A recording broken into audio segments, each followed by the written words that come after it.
Hey everyone, welcome to Couples Creep Show.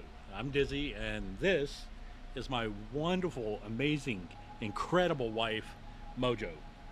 And today we're talking about one of her favorite things, board games. And by that I mean we're diving into the world of Ouija boards. These mysterious pieces of wood, and maybe cardboard, that have sparked fascination and fear for generations. So we'll explore the history, the science behind them, and even go over some safety tips for using them. How much do you know about Ouija boards, honey? Not much. Not much at all. No. You didn't. So was tonight your first time using one? Yeah. The intrigue of speaking with the dead dates back way before the 1940s, with like seances and mediums. But the origins of the Ouija board, they're completely shrouded in mystery. The first commercially produced version, though, appeared in 1891, and it was produced by a company called the Kennard Novelty Company, and it ran from about 1898 to roughly 1966. That's when they sold it to Parker's brother, and it was produced alongside games like Risk, Monopoly, and Clue. But that was until Hasbro acquired Parker's brother in 1991.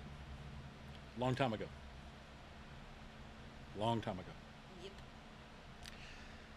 Its roots, however, can be traced back to earlier forms of automatic writing, which is a claimed psychic ability that allows a person to produce written words without knowing that they're writing. Are you ready for some history? Yep.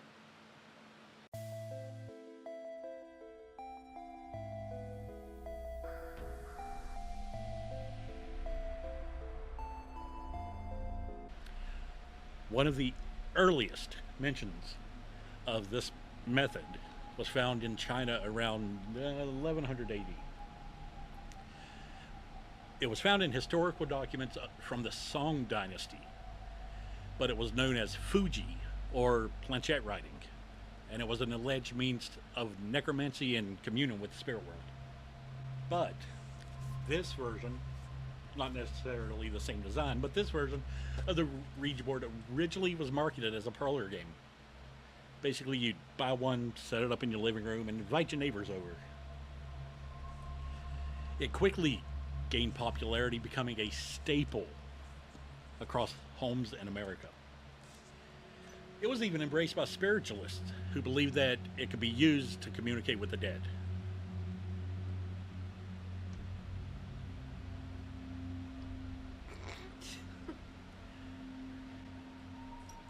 It was this fascination with the supernatural, coupled with the board's simple design and accessibility, that contributed to its enduring popularity. Ever since then, the Ouija board has become a cultural icon, appearing in countless books, movies, television shows, and it still, even to today, continues to spark both fascination and fear in people around the world. Would you ever have heard of the Ouija board? Nope. No? No, I can't be afraid of something that I don't know about. I mean, I'm sure you've heard stories about the Ouija board and you knew what it was and what it was used for. In a way, yeah, but no. No? No. So the game, it was born from America's obsession with spiritualism in and around that same time frame, and still functions as a reflection of our beliefs and fears, anxieties about the afterlife. So, babe, would you like to know a little bit about the history of the Ouija board? Yes, please. Yes, please. So, the board's dark history begins with the strange death of the owner of the Kennard Novelty Company, who was an American entrepreneur named William Fold. He died in 1972 after falling from the roof of one of his factories. He received a concussion of the brain, 5 fractured ribs, a broken arm, a fractured leg, and numerous cuts and bruises. What a way to go. There was an employee who witnessed the fall, and they ran to pick him up and rushed him to the hospital, and he died later from one of his broken ribs piercing his heart. Yeah, what a way to go. Even lying on his deathbed, he made his children promise that they would never sell a Ouija board. And dear God, did they not hold up to their end. Promise me, never sell a Ouija board. Yeah, Dad, sure. There are some unclear circumstances surrounding his death. Some sources suggest that he was overseeing the replacement of a flagpole when he fell from his 3-story factory. That the iron support he was leaning on gave way and he tumbled backwards, fell off the roof. He grasped and caught on to one of the windows and then fell again to the ground. But when it comes to Ouija boards, not everything is cut and dry. Other sources suggest that he was honestly following the instructions of the Ouija board when he fell, as if it told him to jump. Do a backflip! So now we're going to get into some of the cultural iconology of the Ouija board. So, I'm sure you're familiar with the movie The Exorcist. Yep. William Peter Blatty in 1971 wrote the novel The Exorcist, and it later became what most people know as the scariest movie ever made. That novel and movie was based on a 1949 case of Ronald Doe, where a child was allegedly possessed by a demon after using a Ouija board and had undergone 20 to 30 exorcisms in over a 2-month time period. Jesus needed a lot of time to compel. I guess so. But at the same time, according to an internet website, there have been thousands of lawsuits filed against Hasbro by parents who say their children have been possessed by evil spirits after using a Ouija board. Like what kind of possession, do you ask? I'm glad you did. Like in 2012, when a teenage boy from Wesco, Texas, I believe I pronounced that right, I do not know, he stabbed his longtime friend in the abdomen. Luckily, the friend survived, albeit, a few sketchy days in the intensive care unit. When he was asked why he did it, the teen said, "The Ouija board made me do it." At the time, a Wesco police spokesman, J.P. Rodriguez, said he actually believed what the Ouija board advised him. Neither of the teens' names was released, and the attempted unaliver pled insanity. There is also the time when 2 teenage boys, what is it with teens and Ouija boards? I'm bored. 2 teen boys, Joshua Tucker and Donald Shalashin, I don't know, were playing with the Ouija board in '07 and asked if they should become serial killers, like any teen boys would do. The board said yes. They asked who they should unalive first.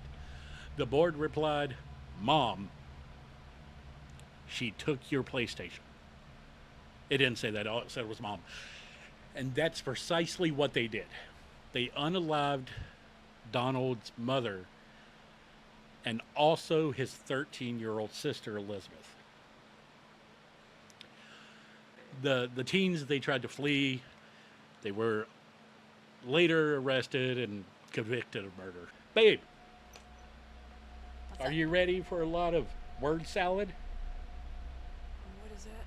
It's just a whole bunch of words.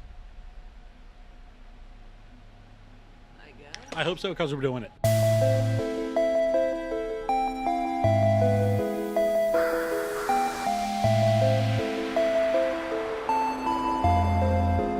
So, with all of that being said, what kind of science could be applied to a piece of wood with letters and numbers?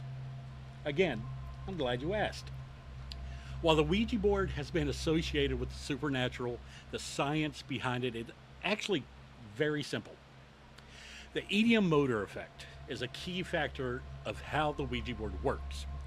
Several researchers have proposed that the existence of this phenomenon akin to the ideomotor effect in the 1840s and 1850s. Among the more prominent was British psychologist William Carpenter, which is a very American name.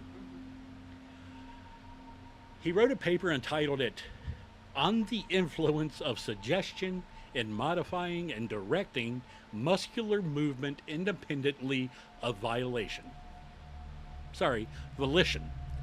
That was back in 1952. He provided a detailed explanation for ways in which thoughts, ideas, and expectations could lead to involuntary muscular movement without conscious intention. Basically, moving your body without knowing you're moving your body.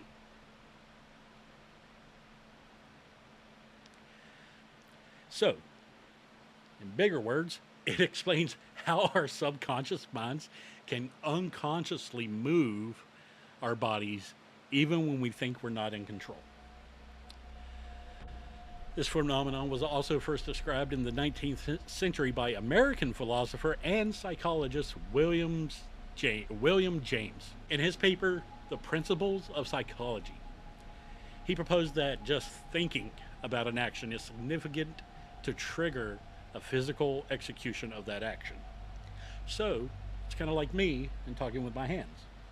I am unaware that I'm doing it, but I'm doing it.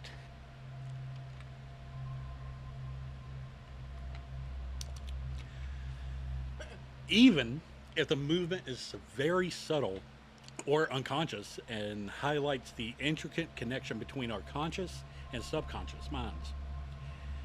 It's kind of like blinking. You don't think about it, you just do it. You know you do it once you do it, but you don't think about doing it. Or even when your finger twitches. Speak of the devil.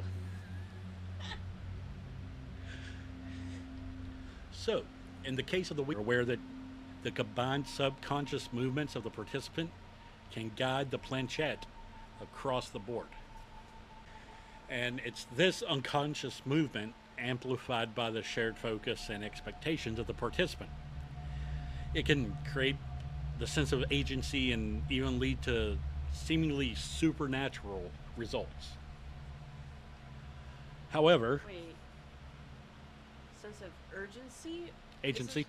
Urgency. Agency. Agency. Agency. Like, what is agency? Agency means a couple different things depending on the context.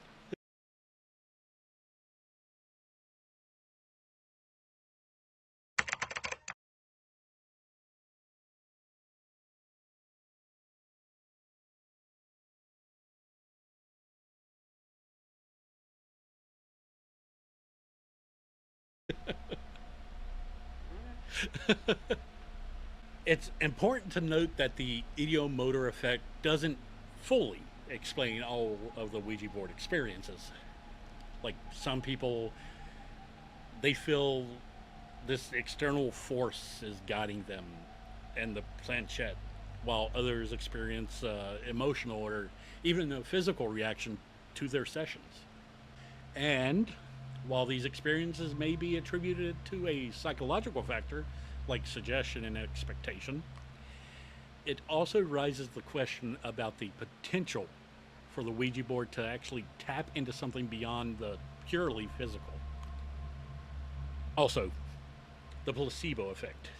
It definitely does play a role. So if you believe you're communicating with spirits, you more than likely interpret the planchette's movements as meaningful, even if it's just random. The power of belief can significantly influence our perceptions and experiences, especially if the situation where the line between reality and imagination gets blurred. And to finish off our main course of word salad, this interplay between the subconscious expectation and belief creates a really complex and honestly fascinating dynamic. And it makes the Ouija board a captivating and even controversial object. Now, it's not all doom and gloom when it comes to the Ouija board, and despite its ominous reputation, they can also be used for fun and an engaging way to spend time with friends, if you have any. You can use them to play games, ask silly questions, or even try to predict the future. Will I win the lottery? But please, for us, just remember, it's all about having fun. It's about embracing the playful side of the Ouija board. Baby, the Ouija board's history is intertwined with both the serious pursuit of spiritualism and a light-hearted enjoyment of a parlor game. It's a reminder that the line between the real and the imagined, it can be surprisingly thin. And that sometimes the best way to understand something is honestly just to simply embrace its uncertainty and enjoy the journey. Like us. Oh, Lord. Now, as I'm sure you and the 4 people who will watch this video are aware at this point in the video, it's obvious that there are potential dangers with using the Ouija board. And they've been debated for years, a controversy shared by other practices considered occult that have a connection with spiritualism and paranormal.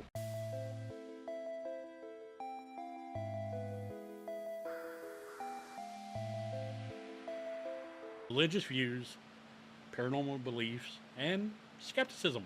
Many religions, particularly Christianity, view Ouija boards as spiritually dangerous. They believe these boards act as a conduit to malevolent spirits and even demons. In a long tube with a bunch of demons. Right. To enter the physical world. This belief stems from the idea that contacting spirits, even if they're good, can have negative spiritual consequences. Dun, dun, dun. And of course, one of those is demonic possession. I don't remember how to pronounce this word. The catechism. I think I did it right. I'll put the correct pronunciation like here. Catechism. The Catechism of the Catholic Church explicitly states that all forms of divination are to be rejected because it is recourse to Satan or demons, conjuring up the dead, and other practices falsely supposed to unveil the future. Oh my God.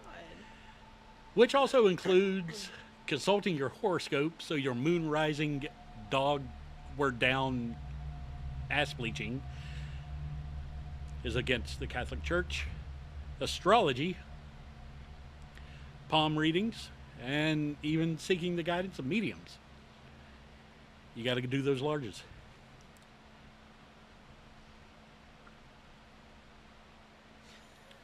Moving on. These practices are seen as attempts to control time, history, and other people. And ultimately is a disrespect to the power and authority that belongs only to God. Then you got the paranormal. My name is Zach Bagans. The community for the paranormal, who is indeed very divided on the safety of Ouija boards, Some of the enthusiasts and researchers have reported unsettling or even harmful experiences after using them. These experiences range from the feeling of unease or dread to experiencing physical manifestations like objects moving or voices being heard. However, there are many people who have claimed that they've used a Ouija board safely and even had positive interactions with spirits, reporting experiences of communications with loved ones and those who have passed away, giving them guidance and insight.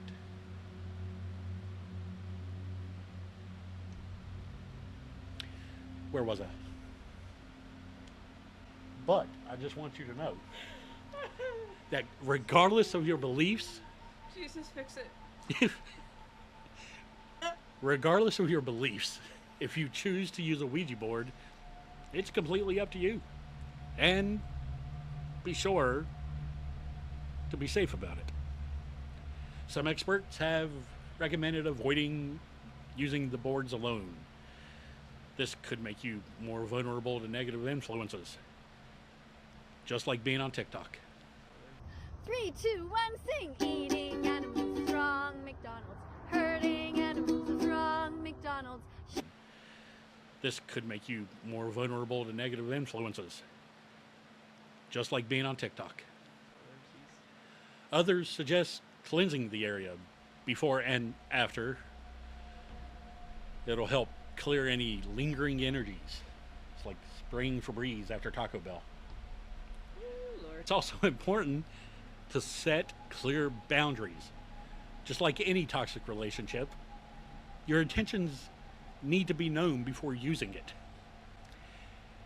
And you need to be prepared to end the session if you feel uncomfortable or safe.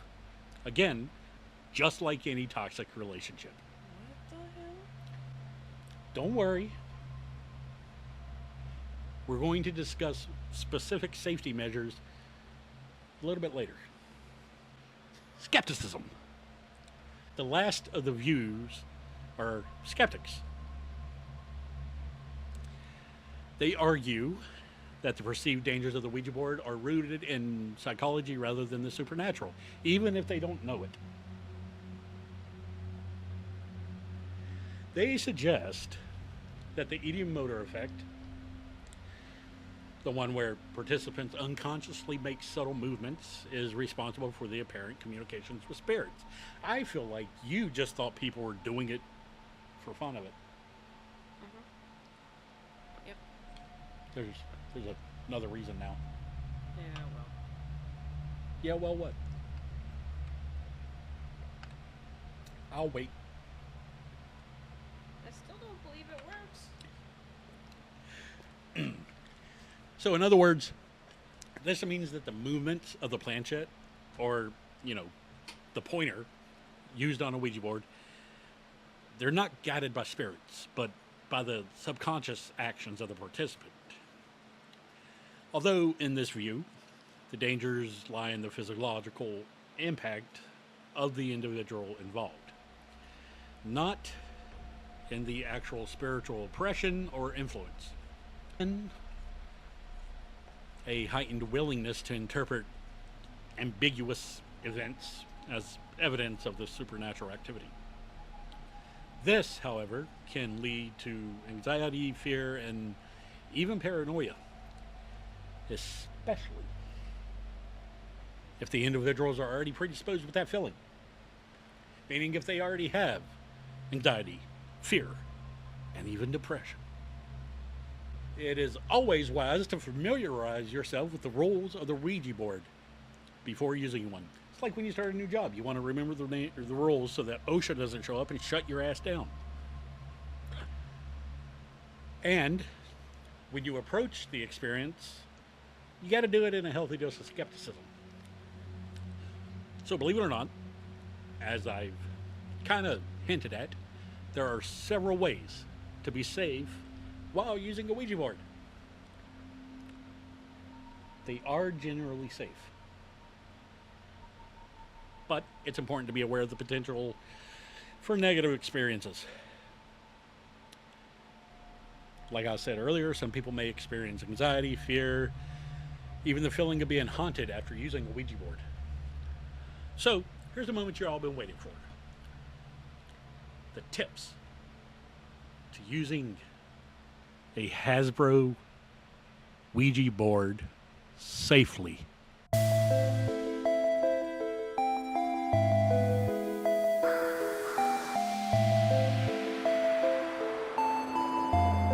The board alone with others can help mitigate the potential for negative experiences. As in other words, do it to them, not me.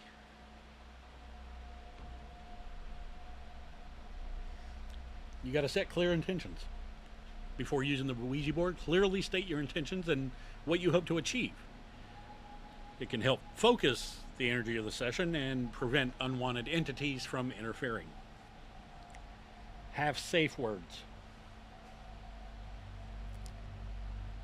Basically. You can use a protective symbol. Some people believe that using a protective symbol, such as a cross or a pentagram, can help to ward off negative energies. And just like I've been doing this entire video, set a positive tone. Before embarking on a Ouija session, it's crucial to establish a positive and respectful mindset, open communication among participants, and ensure that everyone is focused, seeking positive and enlightening experiences. That can help you attract benevolent energies. Avoid physical contact. Don't be a perv. Don't get the ghost to touch you. Simple as that. And when you're done, tell them bye. There's goodbye on the board for a reason. Ultimately, though, your personal beliefs about spirituality and the paranormal, it should guide your decision. If you choose not to follow these tips, it's completely up to you. It's not our fault. We told you. We're not liable.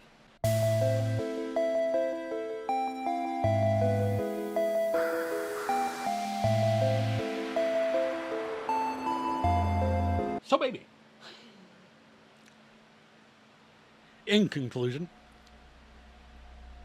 it's a simple design. It has an enigmatic history, and it's captivated the imaginations of hundreds, thousands, for over a century. It's a curious artifact, and it's sparked a blend of fascination, trepidation, and even a touch of skepticism. Whether you believe in the supernatural or not, the Ouija board possesses a unique power to ignite the conversation, to fuel curiosity, and even provide a little lighthearted fun. Just its very existence, a seemingly ordinary wooden cardboard board with letters, numbers, the word yes, no, and goodbye, invokes a sense of mystery. It's a tangible object that invites the explanation of the unseen, a gateway into the world of spirits and the unknown. Some see it as a tool for connecting with loved ones who have passed, while others view it as a potential portal to a realm of possibilities beyond our understanding. The Ouija board's enduring appeal lies in the ability to blur the lines between the tangible and the intangible. Reality and the realm of imagination. It's a conversation starter, a catalyst for stories, and a reminder that there are mysteries yet to be unveiled. The Ouija board's history is intertwined with the spiritualism movement of the 19th century. It was during that time where people were just fascinated by the idea of talking to Uncle Joe, who died 2 years ago. The Ouija board was always seen as a way to connect to the spirit world, and it quickly gained popularity. It has been the subject of much debate and controversy over the years. Some people believe that it's a real tool and communicating with the spirits is real, while others believe that it's simply a psychological phenomenon. Regardless of your beliefs, the Ouija board still remains a fascinating and mysterious object.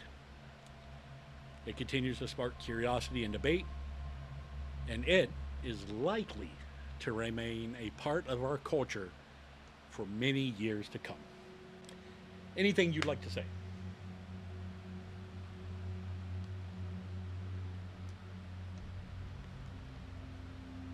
No. Thank you for watching us.